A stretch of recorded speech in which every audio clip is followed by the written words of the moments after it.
with you about how we're doing at those tasks and how we can do it better. Thanks, John. John talked about the cones of excellence. I will eliminate a layer of efficiency, and instead of having a conversation here among the panel, I'd prefer to go right to the floor for questions, since we have just shy of 20 minutes, and I know there's a lot of expertise in the room, and we'd love to turn it into a conversation. Yes, Steve. All of the panelists commented in some way or another on intelligence as it relates to the Iraq and Afghanistan wars. Can you critique another war and the lessons learned for intelligence from the Israeli-Hezbollah war? Because it seems to me that that may have some application to the U.S. going forward. Andrew? Sure. A little background. Yeah, just to give you some background, when I left the Army in 2004, I then went to Beirut, and I spent most of the past 6 years looking at the conflicts actually during the 1990s between Israel and Hezbollah. But I can speak a little bit about the 2006 conflict. First off, I think one of the big lessons learned from the Israeli perspective was that a lot of their intelligence is actually quite good. Israel knew that Hezbollah had these large bunker systems. They knew that they had constructed a lot of these bunker systems. The Golani Brigade in northern Israel had been training against these Hezbollah bunker systems, mock-ups in the years leading up to the war. They apparently claimed to even know where the bunker systems were. None of that intelligence actually made it down to the tactical units that it could have benefited. I think that to a large degree, a lot of what Hezbollah was able to do and this I think has caused some bruised egos south of the blue line, but did actually escape Israeli detection. I went to one bunker system just after the 2006 war that had been constructed just 50 meters from a UN checkpoint. And if you think that's bad, don't just blame the UN, because it was only 100 meters away from an Israeli checkpoint on the other side of the border. So I think that Hezbollah scored some coups with respect to what they were able to do as far as their capability. I think overall, now that we've had a few years to look back on the 2006 war, I think Israeli intelligence actually looks a little bit better now that we're looking in the rearview mirror a few years down the road. They were able to knock out what appears to be the vast majority of Hezbollah's long-range rockets in the opening hours of the conflict. I think most of the problems they had with intelligence had to do with intelligence sharing, not intelligence collection. And over the past 2 years, this has been the real tough spot for Israel. Since 2000, obviously, since they withdrew from southern Lebanon, they lost a lot of their human intelligence networks that they'd spent 18 years developing in southern Lebanon. But especially over the past 24 months, Lebanese internal security has broken up a lot of Israel's human intelligence networks throughout Lebanon.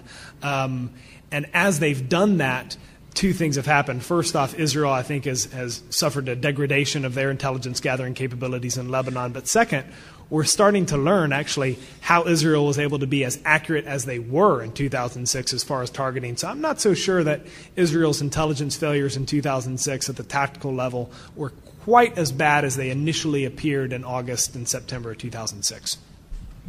Yeah, that's a very complete answer. I just would add, I don't think Israel in 2006 had the appetite to go back in there. Having withdrawn, I guess it was in the year 2000, from not very good experience in Lebanon over the years. So I think that was a factor, because if they had gone back in, maybe they could have cleaned up a bit more in southern Lebanon than was actually done. And the other thing that really frustrated me, I was director of national intelligence at the time, watching this situation, was that for all the rockets you mentioned that were destroyed, Iran kept resupplying Hezbollah through Syria, and it was just almost like the Ho Chi Minh Trail. It really wasn't that different, frankly, and I wouldn't be surprised if they've completely restocked that rocket supply at the moment. Yeah, you're exactly right, sir. One of the things that Israel wasn't able to knock out or find a solution to were those short-range Katyusha launchers, and Hezbollah actually had some quite ingenious solutions for ways in which to hide them, to camouflage them, and to use them. And as Hassan Nasrallah said after the war, he said, it's been said that we have 10,000 rockets, but this is not true. We have more than 10,000 rockets. And by 10,000 rockets, I don't mean 10,001. And I think that's true. I think that Hezbollah's arsenal is, if anything, much more robust today in 2010 than it was in July of 2006. The hand in the back. No? Okay. Then, ma'am? Yes. After listening to all of you young people, I have a question. Before you are sent to the intelligence service, are you taught history of those countries? Afghanistan, Persia, Iran. Did you ever read about the history of those people? Because people who are a result of our history and who don't change. I'm a Greek, and I know the ancient Greeks, if you read, they were just about the same as we are today. So, have you been told to read about this?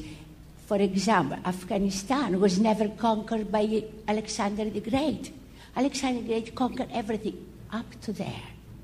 So how you can fight people that you are not aware about their culture? Because after the weapons is the human that will direct the wars, and you have to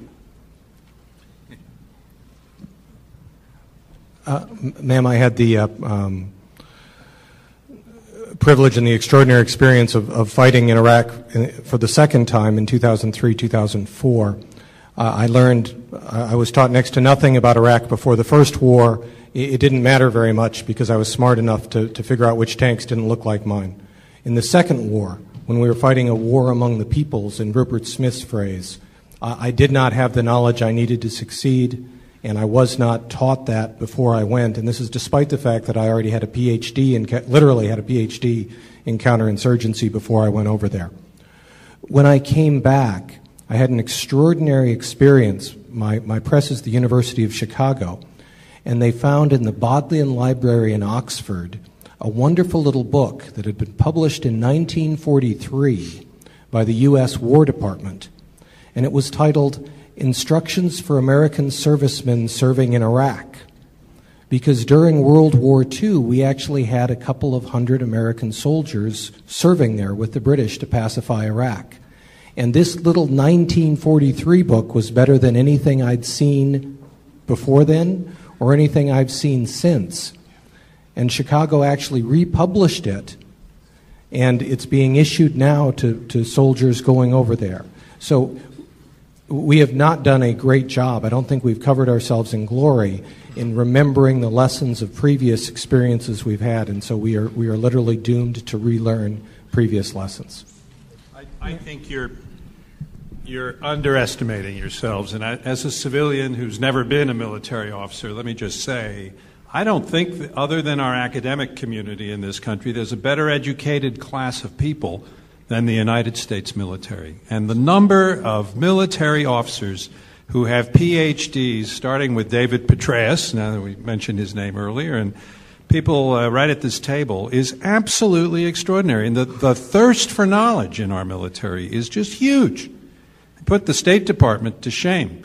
And, of course, one of the reasons that happens is we don't have what they call the training float that they have in the military, so that they dedicate more time of an officer's career to being educated and to being trained, which I think is really good.